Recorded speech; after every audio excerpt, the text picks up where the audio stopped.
and a pleasant good evening to you from EastCountySports.com. There we are, Dave, with the East County Sports post game tonight. We're going to be joined here at the start of the show, Dave, by the Christian Patriots. Homecoming tonight at El Cajon Valley. And, well, unfortunately for the Canyon Hills Rattlers, they were the victims tonight as the Patriots win on homecoming here. Joining us, Dave, Hank Houston, and, well, let's just say Caleb Runkle's there with them, but it was a shutout tonight. So let's start with the defense, Dave. 41-0. You got Hank and Caleb. Go ahead, Dave. That's the first thing I asked Mr. Davila. I said, okay, let's talk about the defense first because I see a big old goose egg on there, so I want to know who was responsible for such a thing. We all knew going into this game that without saying they're a bad team, they're not a bad team, but let's just say that we have a little more superiority on our defense and on our offense, and we just have some more tools in our toolbox. I mean, that's what it comes down to. They're on your schedule, and you got to play them. I mean, what did you guys think going in there? I'm sure you guys didn't go in there thinking we're going to blow them out, because I know that you guys never think that going into a game. It's tricky, Hank, because the big one's next week. How do you get up for something like that?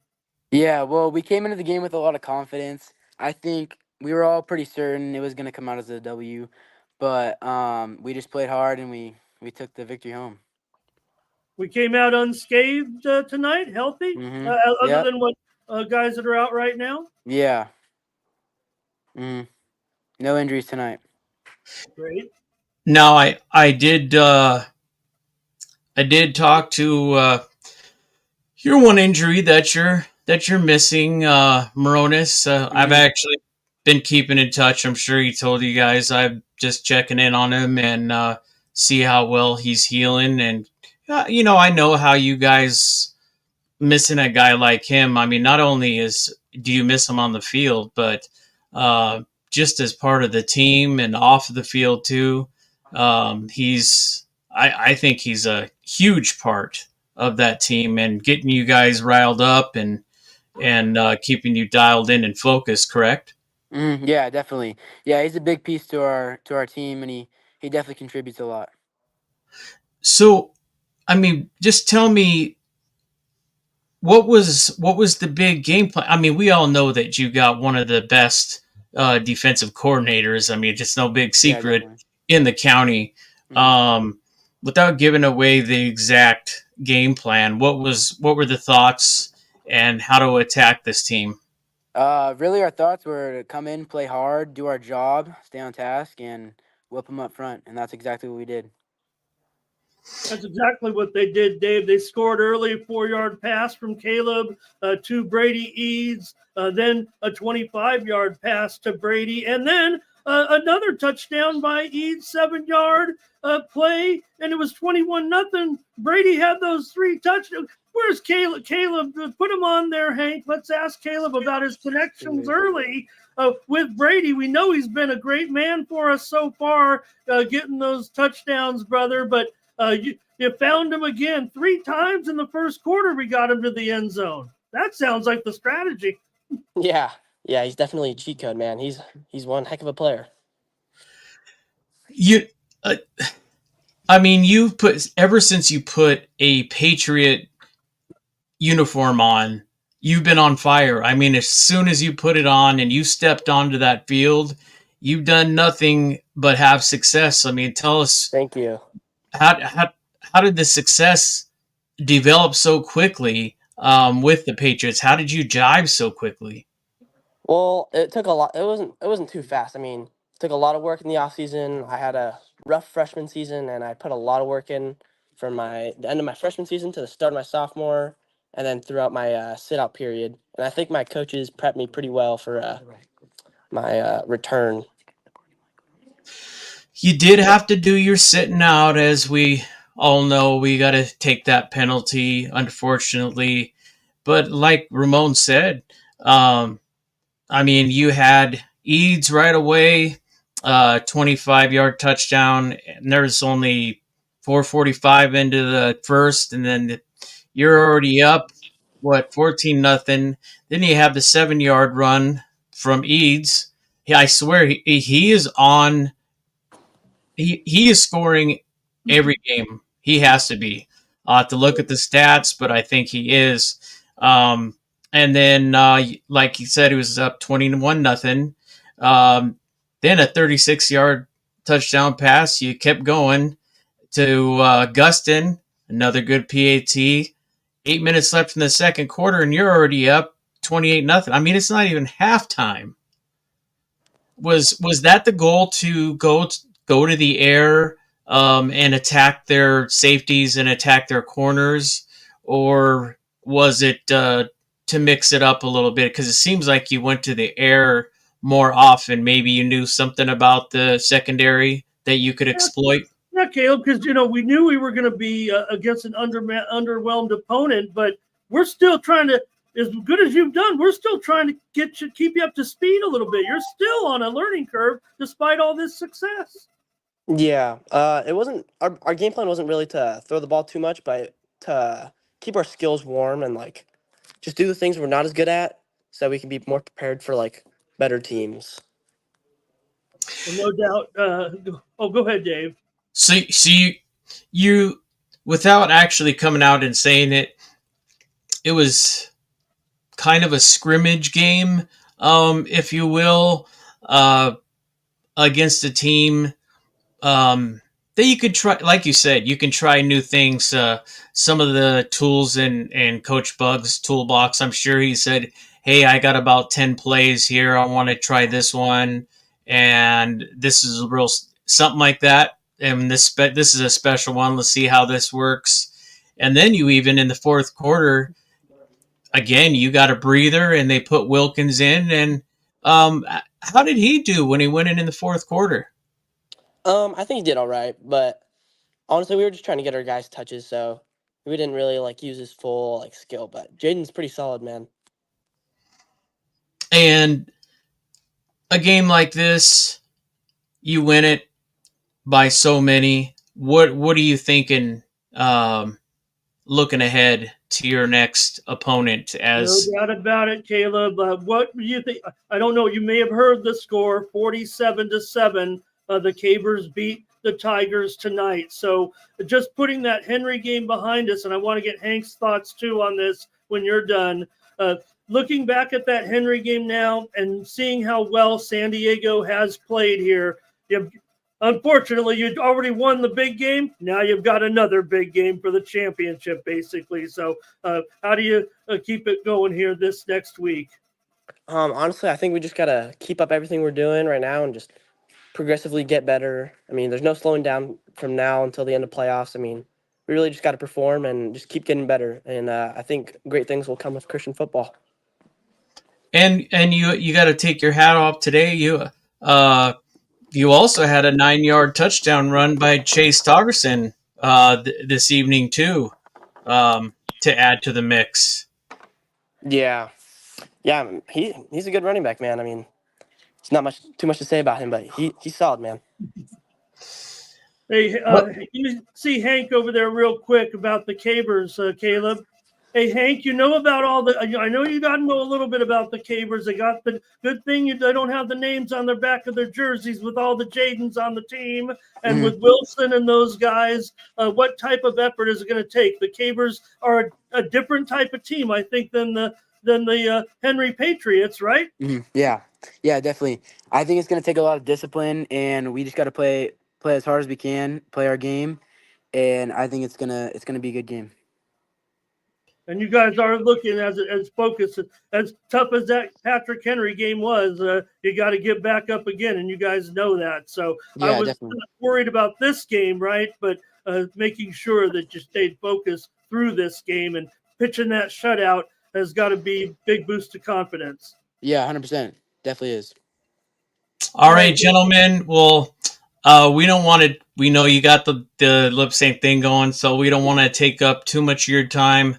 we actually appreciate you taking the time out to give us a chat real quick. We just wanted to congratulate you on another win, another goose egg.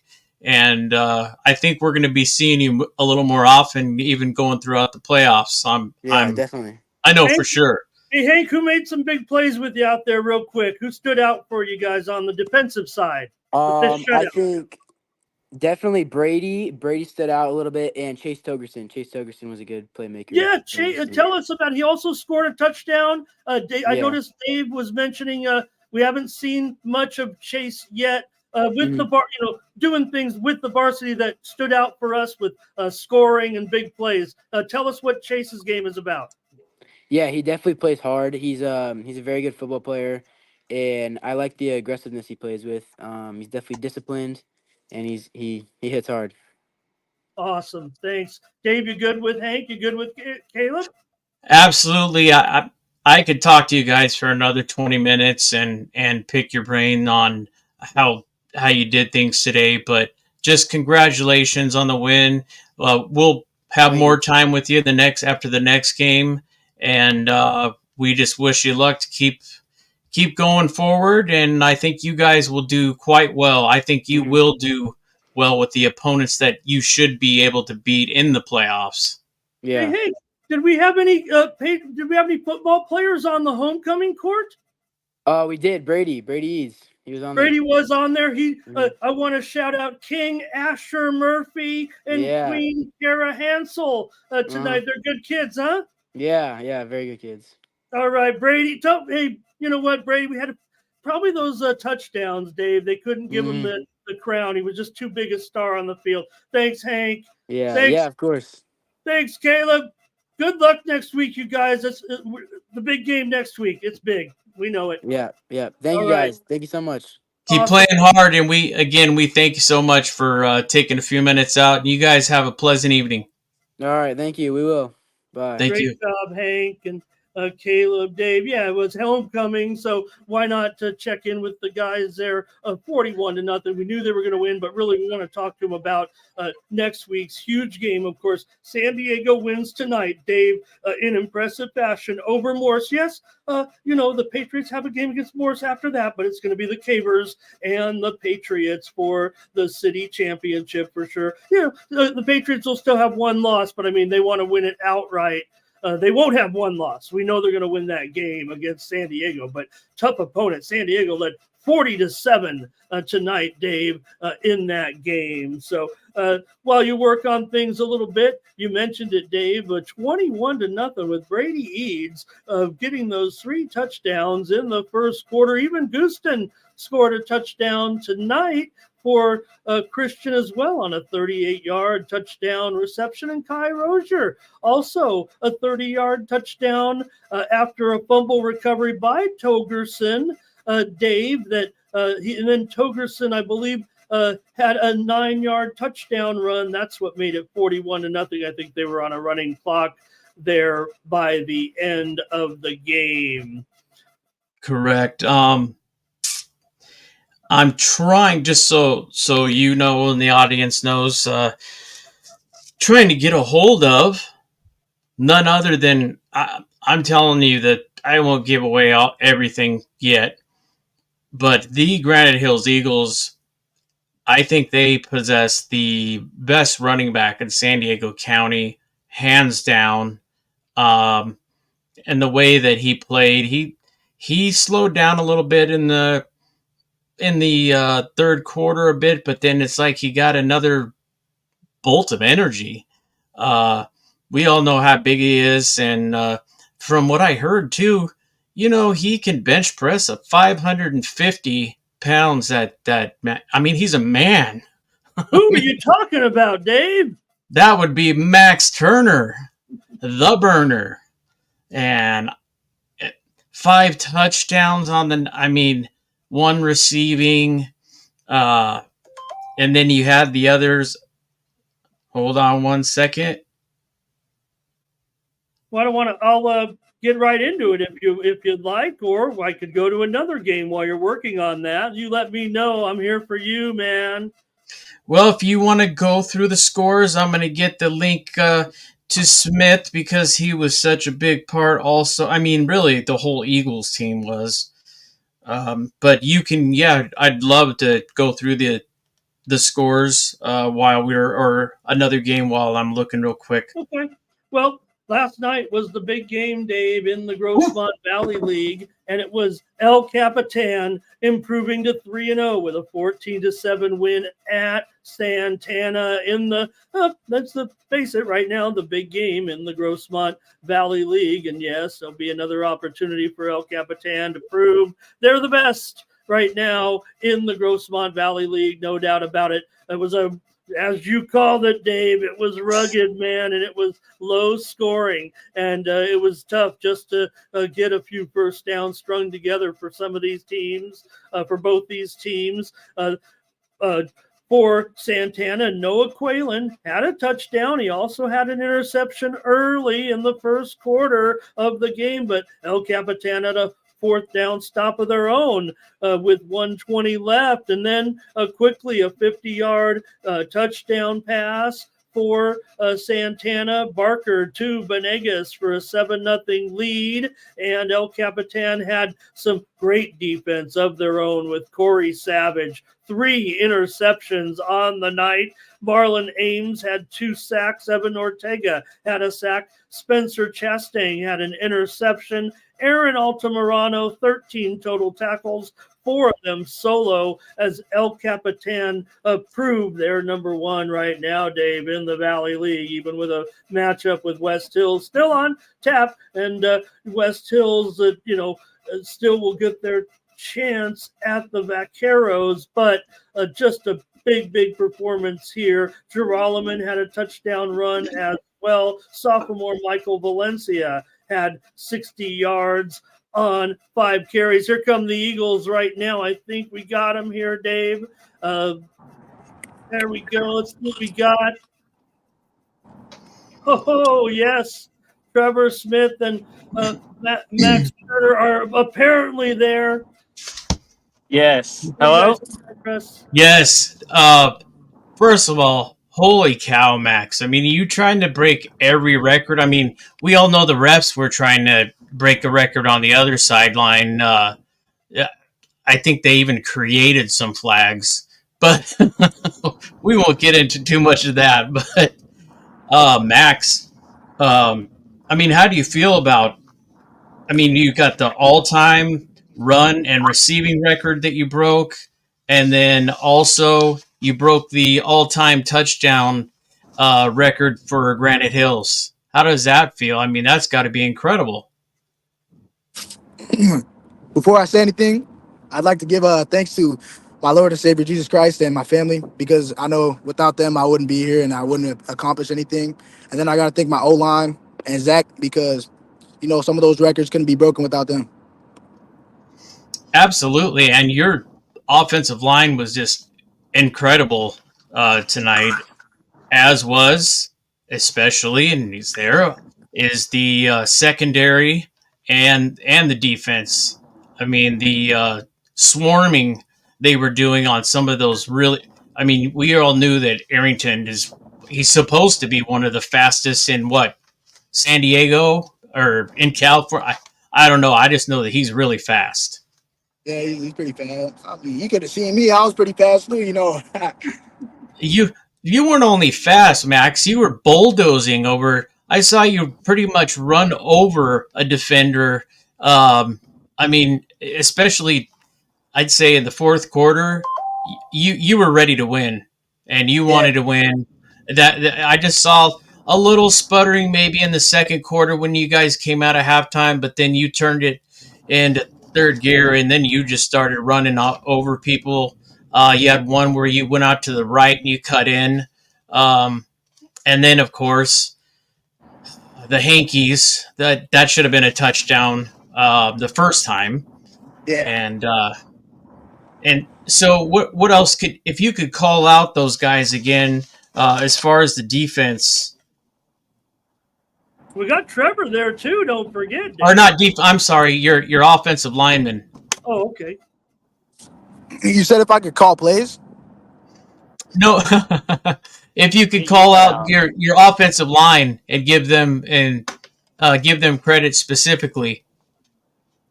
Oh, okay. Yeah, Jeremiah for one. A solid lineman this whole year, and then what's it called? One of our linemen had to be taken out. It was Boyce. You know, he got ejected from the game, which really sucked. And this lineman named Haji, he had to step up, and I'd say he did a real good job of it because like it's his like first game actually being like out, and a lot of pressure was on him, and he was able to step up. Now, Max, was there any? I mean, because we know it's a high school game, we know about social media, and some of us stay away from it. Some of us don't even want to hear any of it. Some of us play into it. There wasn't any of that between you and Mount McGill, was there? Honestly, not me personally. I don't know about everyone else, but personally, I don't even talk to him. So it was like I don't know if there was or wasn't. And this basically was for the championship. I mean, tonight was basically the championship of the Hills League. Is that how you guys looked at it tonight? Yeah. No, I didn't. I just thought it was. I didn't even realize. We were just looking off to come and get a win after last week's absolute blowout. So we were just trying to get a win this week. That's tremendously interesting, Max, whether or not you're putting a spin on it or not. Max, what does it take?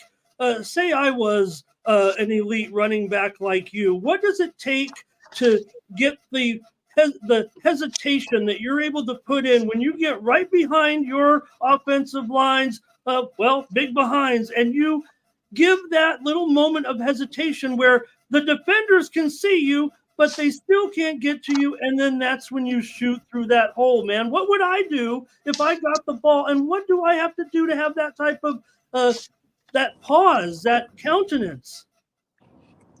For one, you have to keep your shoulders square because if you turn your shoulders one way, you're gonna have tunnel vision. So, and then a second one, you have to be very patient beyond the line. Be so patient, man. How do you do that? It just drilled into me because we just practice it a lot in practice, and patience is key especially when you're running back. You know what? You remind me of one of my favorite Denver Broncos to ever be in the backfield, and you remind me of Terrell Davis, who actually played at Lincoln High School. And some of your style, I looked at that, and you do a lot of things that he does. Thank you a lot. That's a huge compliment. Being able to be compared to a great running back. And how did you? I mean, how did you feel? And I know you give credit and to everybody, but breaking the two records. I mean, it was for a 31 touchdown run, and that was the one that went over the 46. That was the most touchdowns for a Granite Hills Eagle, and you happened to, on the 31 touchdown run, you happened to get the 47th. Can you repeat that question, please? Yeah, you had a 31 touchdown run, and the record was set at 46 touchdowns. And as a Granite Hill Eagle, that was actually the record. And then you came through with that touchdown at that time, which was in the second quarter, and you went over that, and you came up with the 47th touchdown. So you actually broke the record. Well, I didn't even know that I was close to it until my dad informed me before the game, and I was like, "Yeah, we could get that record today." So, being able to break that record, that was another it was a great accomplishment for me. I didn't know. I think they actually were mentioning it, but I will look it up or try to for sure. Unless Max knows. Max, I think of great Eagle running backs. I don't know who has the record, but I would. Maybe you do, or maybe your dad knew it. Maybe you heard the name, but I would think maybe Richie Smith was a great Eagles running back. He might be one that certainly up there. Of course, don't forget the Dave the Giles too. But oh yeah, Smith though. Max, did you know who you broke? I actually forgot the name. I Okay. was just told earlier, and then I forgot Okay. about it. I'll check it out. Trevor, you there? Yes, I'm here. Oh man, great job by you and the defense tonight, and your punt return. Don't forget too, Dave, that 32-yarder sneaking down the sideline there a little bit, brother. But Gavin had huge plays. Boogie all night. Tell us. I know they're tough. They got their points, but tell us about some of those big plays out there tonight. On the Stuffing offense or them. defense? Defensive Defense. Defensively, setting the our tone. line. Gavin hit that tackle for loss early, and it was on. Yes, it was definitely a huge team win, especially our linebacker stepping up and our DNs naming Gavin. He played a huge role in today's win, and just overall, just did our jobs, and it just showed. How about those even with the flags that were ridiculous, we again, especially where they were, when you're at the one, we don't need the flags that weren't even legit, Yes, as far as I'm concerned. But you guys didn't let it bother you. Excuse me. And I mean, you guys held them what 4 times, and then with the penalty 5 times. yes, And then you caused them to snap the ball too soon. Two What? snaps went over their heads, and then the last two I love the most is they couldn't even get over that line. It was just a gang tackle of Eagles, if you will. yes. It definitely felt like we've done this before, especially in last year's Open Championship when Lincoln was on the 1 yard line. So most of the players have been there before, so we knew like how it felt and what we needed to do to step up. Oh man, there's just so many I was watching. I mean, because they're saying how ahead of time, and then you guys being my alumni anyway, just a little partial. But like Arrington, we mentioned him, and that quarterback's not too shabby either. But De Leon also in on several tackles. What was it about you? Trevor? Were you guys mixing up coverages? Because that's not what we've seen from Mount Miguel. Yes, they have a system signaling in. They're unlike anything you guys have probably even prepared for. But they were the Yes. ones having trouble. Were you moving? Were you guys calling things too on Yeah. seeing them there? Go ahead.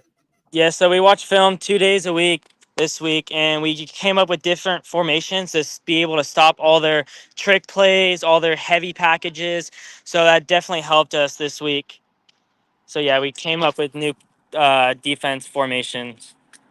Now, Trevor, on your big, I'll say it's sack. I know you got whistled for that horse collar. You kind of walked away sheepishly, like maybe you could have grabbed him a little lower because you probably had the sack. You just had to go for what you got. But Yeah, it exactly. was kind of a signature of the way you guys were heating up on them for most of the night. Yes, for sure. I looked at it again. It really did look like you just got the shoulder pad.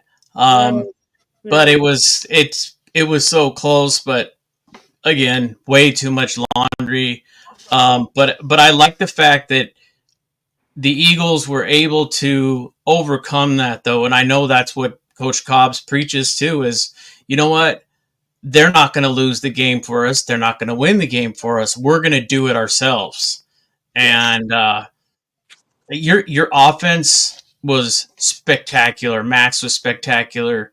But I know he would turn around and tell me that you guys were just, I mean, off the hook. You guys, the way you played so hard for four quarters and the different packages that you had, I mean, they were confused.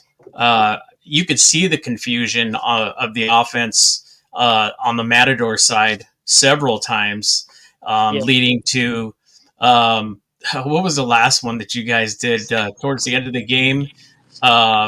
You actually, I think it was a motion, and you guys drew him offside. Or no, you caused a false start. I think that was the second to the last play. Yes, I think so. I believe so. So, Hey, Trevor, I mean, also, I wanted to ask you about one player I saw out there tonight making a play on defense late. Can you tell me about him? Zidane Smith. He made a Zidane, yes. pass Sorry. breakup in the end zone late. Yeah, so he's definitely stepped up his role this year because he transferred in from Cathedral, and he just got to do his job. And once he does that, then he definitely is one of our best corners, especially besides Drizel. So having him at corner just makes our team a lot better. And Boogie Wells had that big tackle for loss too, Dave, early in the first half. It just those things set the tone tonight. Go ahead, Dave. You got anything more for yeah, just that Trevor there, up next? Still there was there? just so many things. I mean, the fumble recovery, Drizel knocking the ball off. I think that was in the right corner of the end zone that he Yes. slapped out. Um, I mean, talk about a team win all the way around. I'm sure the whole coaching staff didn't have a negative thing to say at all after one like that. No, yeah. Everything was positive, just a great game. So it was a good one. And All one right. and don't forget special teams. I mean, that was a nice 44-yard field goal that Mr. Willock decided to add to your totals. Yes. Yeah, and Trevor, where you getting your punt return move? Man, you've been working a little bit with Lewis. I think it looked like. Yes. Yeah, we've been working together, and it just shows. Vila just runs it back, like a 90-yard kickoff return. Could you Well, believe it? that was 65. huge. You know what you mean though. He picked that thing up on a bounce on like a pooch kick and Yeah. decided to run it back. Especially after they scored, so we needed to bounce back, and that's what he did. So it definitely gave us momentum. Yeah, I know you wish as a defender on your defensive play, that it wasn't as a little bit, wasn't ever sketchy or hectic. I felt like you guys were in control, but it does get a little bit tense there every time they kept pulling it to within one score. And they did hold our offense a little bit on that first. It was like an 8-point game, and then they got the ball back, but then we were able to take charge back. So great job, guys. Dave, you got anything else? If Mac's still around, thank him for us. Trevor, if he's Yes, not, I will. great job. Yeah, Thank you. breaking all those records, and I guess now, if I know Coach Look, Cobbs, you know where it's Trevor's on to at. Helix. Sign behind him. We've been there a million times, Dave. So it's on to Helix, right? Yes, Yeah, Helix. Trevor, look, I don't want to, I'm not, hope Max didn't take offense to what I said. This was the championship game, man. You guys had to know in the back. I know we got to play the Highlanders. It's always a great game, but to everyone, to us fans out here, we felt like this was the big game, sir. Yes, for sure. Our defense coaches definitely said this is like our championship game, so we got to step up and win. There it is. Max is just humble, Dave. He Oh, put yeah. you on team. I was surprised you got him to talk about those records the way he is. So all Well, right. you know why he runs over those guys the way he does too. I told you that. I found out one of those facts. He's benching 550. Yes, he's huge. Yeah, If you watch him in the weight room, it's crazy. yeah, and the Eagles were Ugh. stronger than the Matadors tonight. That's where the game was pretty much decided, I thought, Dave. And in the secondary too, against all those weapons. A great job by the Eagles. Nice job by the Matadors. They did their job, but again, we got our work cut out for us, Trevor. You're gonna still have a huge victory. I will take Dave. I know we'll have picks later in the week. I'll take the Eagles to beat my Highlanders, but you don't worry about that, Trevor. Just get it done. See how high we can get in those rankings. And like I said earlier this week, it's going to be some great. If we only get Division One, there's going to be some great games for sure. So don't sweat it. Just try to get another win to close it out. Okay. Yes, sir. Thank you Dave. so much. We appreciate you. We appreciate you guys coming on real quick and just watching you guys play. I mean, I watched every snap, so it was something to especially when you're an alumni, you definitely loved everything that was going on. I thought they were going to get you there in that second quarter. We started a little sluggish when we came out, but Yeah. then we got some turnovers going, and just tell all your coaches, great job. Also, they had a great game plan, and again, we just thank you for coming on the show and spending some time with us. Celebrate that win. Yes. Thank you for having me. Keep it going. Absolutely. All right, Eagles. Great job from Trevor and Max. Dave, great job from you as well, Dave. And you want to touch anything more on these highlights? We covered some of them with Trevor and Max, but the Matadors had their moments as well. They struck early with a field goal from Edelman to make it 3-0, but then Lewis had a 13-yard touchdown reception to get them on the board. That's after Trevor, shortly after that, had that 32-yard punt return, but the Matadors then gave the ball back after they were pinned, and they were able to get Max with a 31-yard run, Dave, to make it 14-3 with 5:13 to go. Granite Hills then tried that onside kick, Dave, there, and then Turner, a touchdown reception, 6 yards from Benitez with 2:07 to go before the Matadors were able to strike 32 yards, a touchdown to Arrington with 31 seconds to go, making it 21-10, Dave, and then that's was the score at halftime, I believe. Now,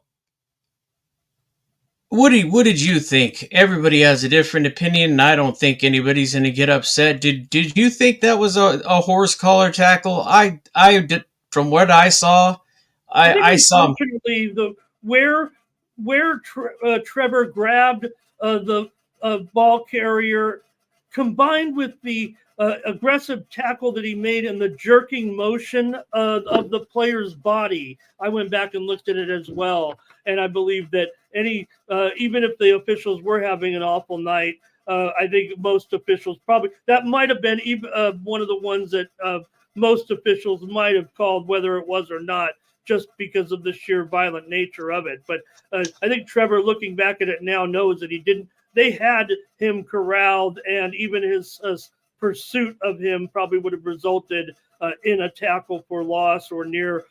He had other Eagles. They were hot in pursuit. Remember, the ball was already bounding away because of a bad snap. So they were already in huge desperation mode, I believe, just to try to salvage something of that play. You mentioned the Wheelock 44-yarder in the third quarter to make it 24-10. The Matadors came right back. Stowers with a pass to Williams, that fade in the corner that they're looking at time and time again right now, and they hit it with 7:48 to go, making it 24-17. But that's when the Matadors started to have the bad snaps on consecutive plays. That's when the horse collar tackle happened, and then they were still discombobulated. The Matadors had problems with the snap and the timing. They had to take a timeout to prevent a delay of game, and then Jonathan De Leon pounced on that ball when they snapped it and weren't ready for it. But they were able to add that 50-yard run by Turner before the Matadors came back with 7:15 to go and had a big play, a touchdown to Ezeal Buchanan there, and that made it 31-23. But then Lewis returned the kickoff, Dave. 65 yards. It was a pooch kick to the right side. Lewis picked it up, and he's so good at weaving through on the sideline. We've seen it before. Then a turnover. The Eagles got it. De Leon with pouncing on the ball. Turner added a 9-yard run for a touchdown, 45-24, and then Stowers to Buchanan again to close out the scoring, Dave. And no matter what Max Turner says, and look, the Eagles got to beat the Highlanders. We know the Highlanders can summon up a challenge, I would guess. But right now, the Eagles head and shoulders above all in the East County.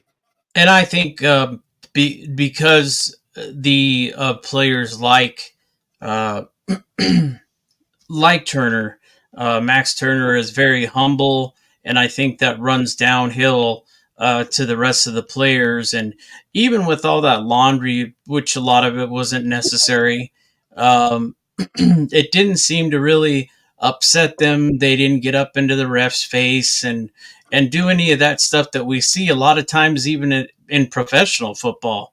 They really kept their cool. They played like a very classy Granite Hills team that went into Mount McGill, and they knew that they were going to win.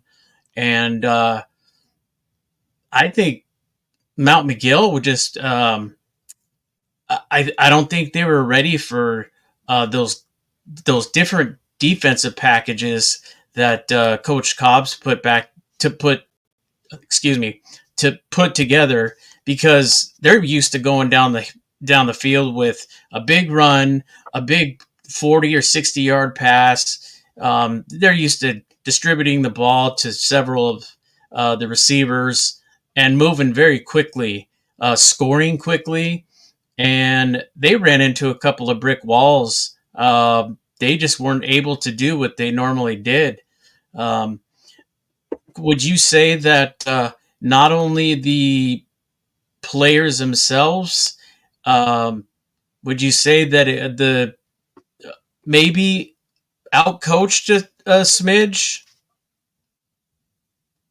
It just seems to me like the Eagles had the stronger package up front and were able to, get those ground yards with Turner. It felt like time and again, because it really wasn't the passing game at all tonight. Yes, they had a little bit of a mix in there, but it was Turner, so much Turner, Dave. I mean, look, time and again when they needed the pass to Lewis for the touchdown, but they threw it to Turner a little bit too. He got a touchdown that way. And again, the special teams had a good day as well. So just overall, right now, looking at the breakup of the teams, again, the Eagles, unfortunately, Dave, it's going to be hard for them.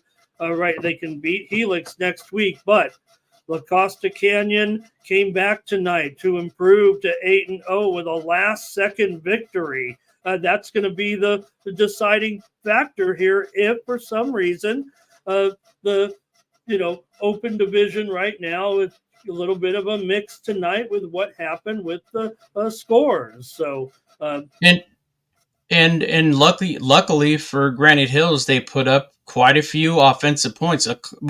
A lot more than I thought that they would put up this evening. And I think they have their defense to thank for that as well. Don't get me wrong, it was a lot of Turner, but your special teams and your defense were also in your back pocket. So I think talk about a team win and just going out there and playing the whole game. They got a little, like I said, in about the start of the second, maybe mid-second quarter, they were starting to allow big chunks of yards. They were letting them throw. They were letting them run. And then I don't know if they just had a little talking to, and they got it back in gear. But I don't want to take anything away from the Matadors. They came out. They played their tails off, and they had some great throws, some great long throws. I mean, some darts thrown into the end zone. And I think they have great receivers. But I think that also it made it more difficult when they were going up against some of the best secondary in East County, as we all know. Yeah, and that's what it felt like to me as well. So here's the problem, Dave. You're talking about the Eagles and their chances. Look, they should celebrate tonight's game. Maybe they can celebrate it next week for sure, the league championship for sure. I know that's how they'll look at it. So Lincoln tonight, beat Cathedral Catholic. So they're going to be number one. And with La Costa Canyon now the only undefeated team left, it feels like they might be the team that gets the opportunity also, as one of those teams, certainly number 3, and then you'll just have to go from there which team will be number 4. But you have a lot of teams with you have a couple of teams with just one loss, and the Eagles having lost already to Cathedral Catholic, which still could hang on, should hang on, I would think, to one of those number 4 seeds. But the other team that was in the top 4 right now is Mission Hills. So there are a couple teams behind them, including San Marcos, who rolled tonight against Ramona. So we'll see. Another week of games here, but Eagles tonight. Dave and I said for the championship, and we picked them, Dave. We picked the Eagles to win over the Matadors in the big game, and they did. I wanted to show you something before we get into that. I just got it sent. This expatriate quarterback, Jake Davila. He is calling the offense for the JV game in a 38-6 win as a quarterback coach. I want to just show that to you real quick if I can get it in there. High five. Go straight, first left. Appreciate that. If you want to send that to me, it's not quite coming in because of your green screen, but I can hear it okay. I'll definitely send it to you. All right. What other game tonight from the Hills League? And this is why Granite Hills cannot celebrate here at this point, because the Helix Highlanders, Dave, we say one game. We know that there's a couple games left, but the Highlanders were able to win over Grossmont tonight, 56-26. It was 8-7 Grossmont at the end of the first quarter, Dave, and I thought I was going to have to break out the Tabasco sauce to eat my hat that you were going to make me eat if the Highlanders lost to the Foothillers tonight. But again, Dave, this is where the rubber meets the road in these type of matchups right now. And until Grossmont is able to shore up the defense at this point, Helix was able to run away and pull away from the Foothillers and win by 30 points tonight. I did see a picture of the Highlanders posing with the musket here tonight. Helix wins 56-26. I really did think that I know they don't have the defense, but I thought they could possibly put up enough points in a shootout to win the game and get the musket. But I picked Grossmont a couple times this year.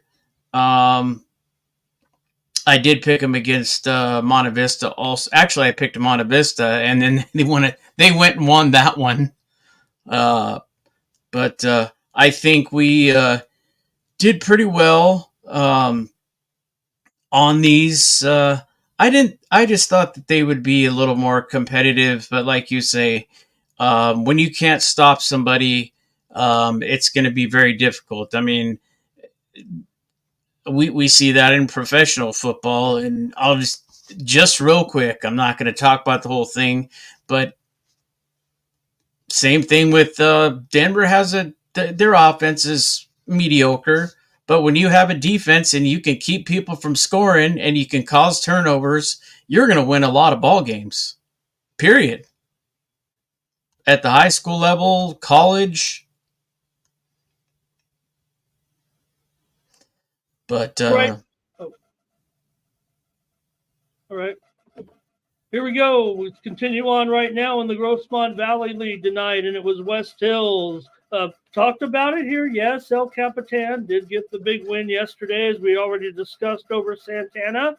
But West Hills here, Dave, they still have matchups moving forward here now with El Capitan, with Santana moving forward. Their two biggest games of the season here as well. And West Hills has put themselves in the best position possible, I guess, other than, having a loss there. Of course, the upset against Monte Vista, it's a sore thumb right now. But for the West Hills tonight, they got it started with Edgar Leon, Junior Leon, a 71-yard touchdown run. That came after Joey Hamilton had a 41-yard run called back, but then on the next play, Leon rushed for 71 yards and a touchdown to put West Hills up 6-0. But Marcus McHale came right back for Valhalla and got a 2-yard touchdown to put the Norsemen ahead 7-6. And Norsemen were thinking upset on the road. However, West Hills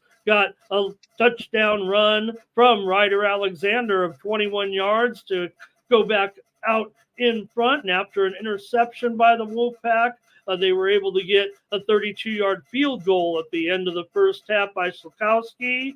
I hope I got it right, brother, to take the lead into the locker room. However, Valhalla was able to score first in the third quarter. They capitalized on a West Hills turnover, and they've got a quarterback keeper from Jackson Newman from 6 yards to cut it to 16-13. But Joey Hamilton had a quarterback sneak after a run, and that gave them the 23-13 lead. And then Ryder Alexander added another touchdown, a 20-yard run. West Hills improves to 2-1, 4-4 overall. Good job by Valhalla early. They just didn't have enough for the Wolfpack here. 30-13, West Hills wins. Now, what do you think about this Valhalla team?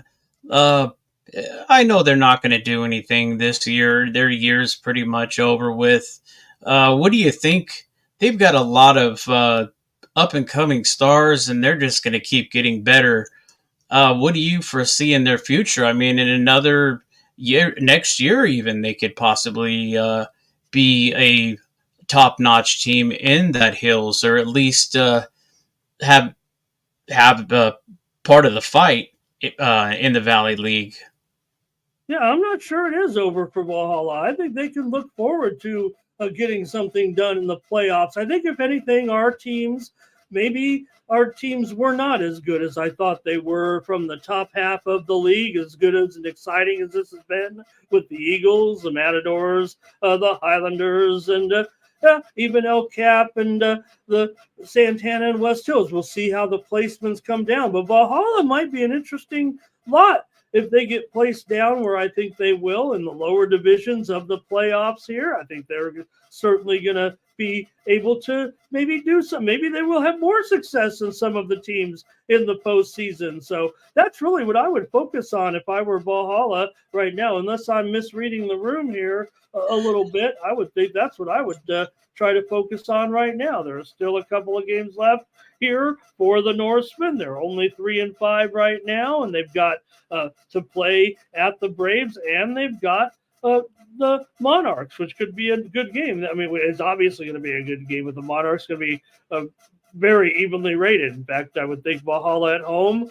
I might call it a toss-up or even a nod to Valhalla. I don't even know who I'd call in that one right now, but that is the finale on, get this, Dave, on Halloween. So we have a lot of orange. Spooky.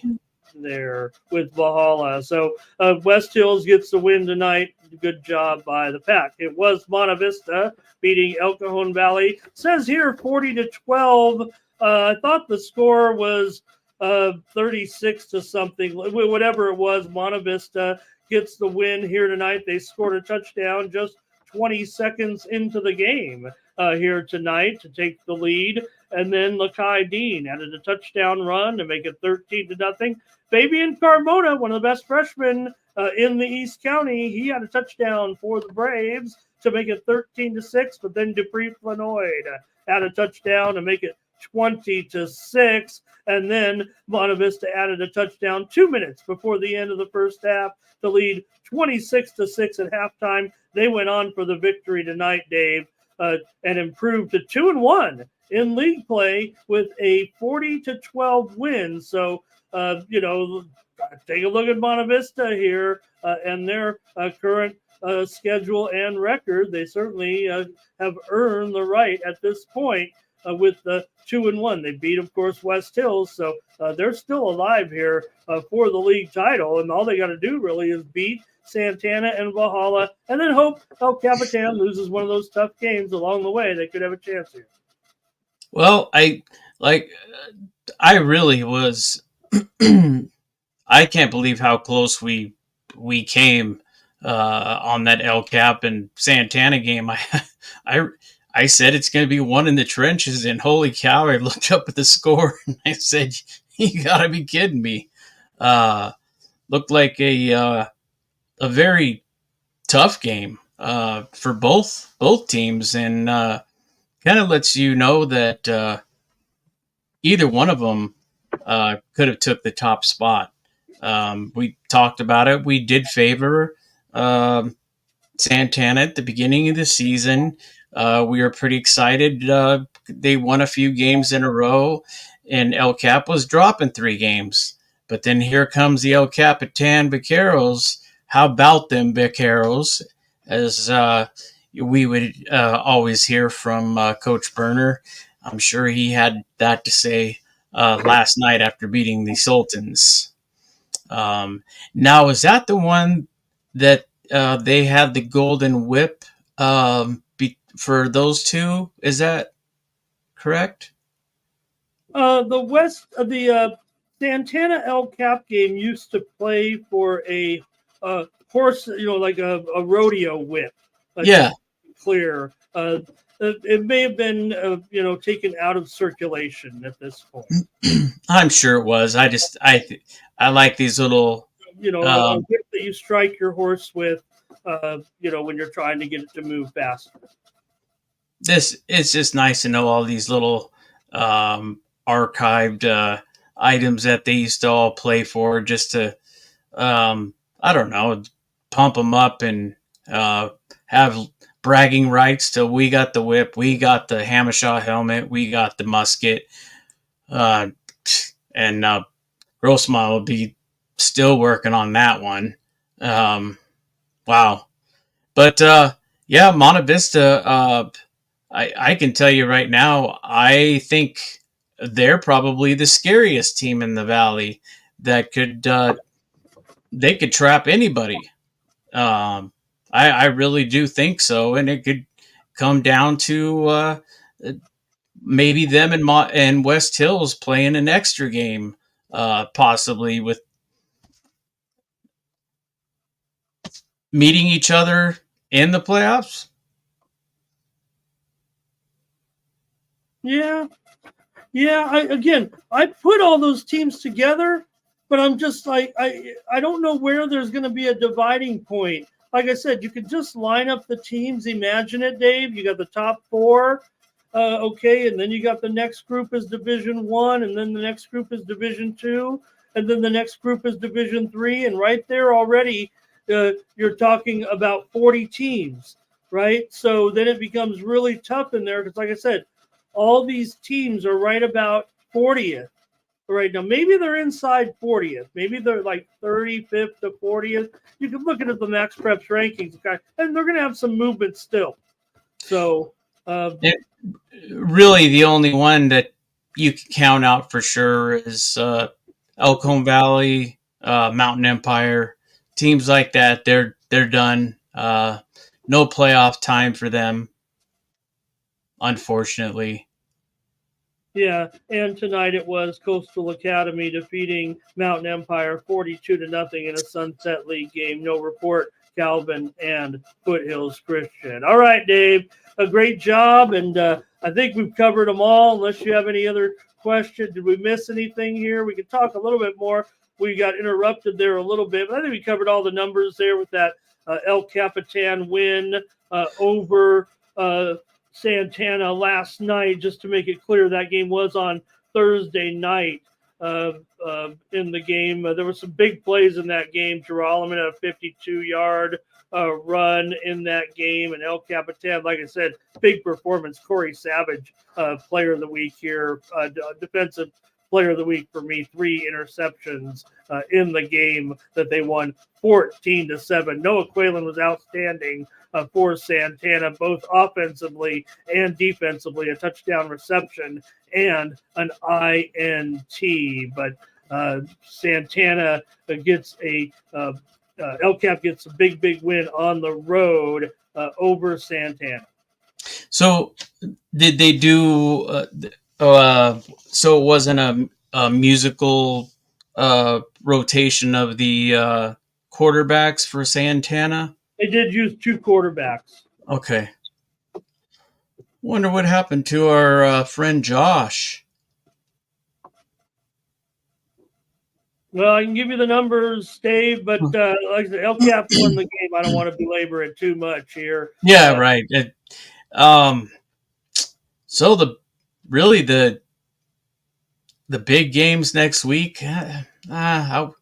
I guess you could call it a big game, Helix and Granite Hills, but I mean they have to get more points. He was kind of downplaying it a little bit, right? Because you know, they still need to win a game. Basically, they need to win a football game on the road against their menace, the Helix Highlanders. Even though the Highlanders are way down, obviously they're down obviously here. They still can pose a threat, I would guess, at home if you're sleeping on them right now. So Helix was able to pull away and get the win tonight. So no celebrating yet for the Eagles. We can just assume, right? That's what we do on here. We know that was the big game last night with the Eagles and the Vaqueros, the one we've been waiting for kind of all season long to see. And whether I was fooled or not by the Matadors, they'll still be impactful. I mean, they're going to be in Division One. Like I said, I'm pretty sure they're still going to be in Division One, and so is Granite Hills, and so are all these other good teams that I mentioned as well that are not going to be those top 4. Well, the only one we didn't mention, I'm just thinking of, is Steel Canyon. Yeah, no, for sure. Steel Canyon will be a factor in the postseason just because of where they'll rank. They'll rank right in there with Grossmont, with El Capitan. They're right in that group as well. They will be in the mix. We will have somewhere along the line, there will be an East County collision, Dave. They may try to make sure that conference teams don't, but of course, Steel Canyon, they'll be mixed in with the Valley League teams a little bit. So they're in the postseason. We'll just see next week. They had a bye this week. So, well, I will try to get, they probably won't tonight, but I'll try and get a hold of, because he was definitely a big help last week. Get Tommy on the horn tomorrow of the Hillers and get some numbers from him, unless you already have them all from them and Helix. And no, we have nothing. In fact, tonight, I mean, you'd almost think right now the greatest rivalry in the history of East County is an afterthought at this point. There was very little coverage that came out of the game tonight. So all we know is 56-26. We got no. I know it was 8-7 at the end of the first quarter. Dave, in that one. Also, it was 27-8 at halftime, and it was 49-20 at the end of the third quarter. But that's all I got. Yeah, I think 11:30 would be probably too late to. It wouldn't be too late for Bill Dickens, but for myself, I like to be a little more. You know what? Talk to him in the morning, get some information. He was very happy to give it to me. Hey, well, I'm to hear from the Highlanders, man. They put up a big number here tonight, but we just don't have really much information at all. No scoring plays, just the score by quarters. I'm really. I don't understand, especially from the. There's not a lot of. I mean, the Highlanders are 2-5. This is. I mean, the fans. Maybe they've just lost interest here at this point. Well, it sure has changed. Of Granite Hills being that. I'm here to report. Hey, I'm here. I'm here to report on East County football and give you all the information that I have from tonight. And that was it. And we got what we got. And all righty.